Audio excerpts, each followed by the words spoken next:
ओ India वाले हो, पहले आ वीडियो देखो।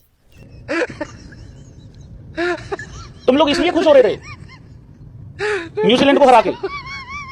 अबे तुम्हें दिखता नहीं है कि आगे ऑस्ट्रेलिया खड़ी थी। मतलब न्यूजीलैंड को हरा के ये खुशी हो रही थी हमें। अबे इंग्लैंड होती, साउथ अफ्रीका होती, समझ में आ रहा था भाई ऑस्ट्रेलिया के साथ ही है क्या?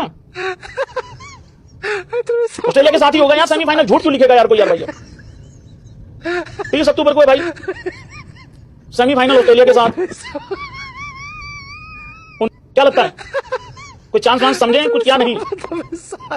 देखो यार रियलिटी ये है और ये सच रहेगा हमेशा, चाहे लड़कों की टीम हो इंडिया की, चाहे लड़कियों की हो।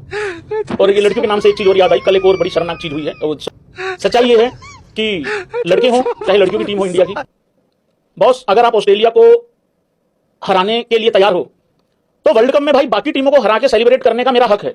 ओ इंडिया वाले हो, हुण बिस्तरे बुस्तरे बांध लो अपने, प्योवा नाल मैच पै गया। वर्ल्ड कप तो बाहर आउण दी तैयारी कर लो।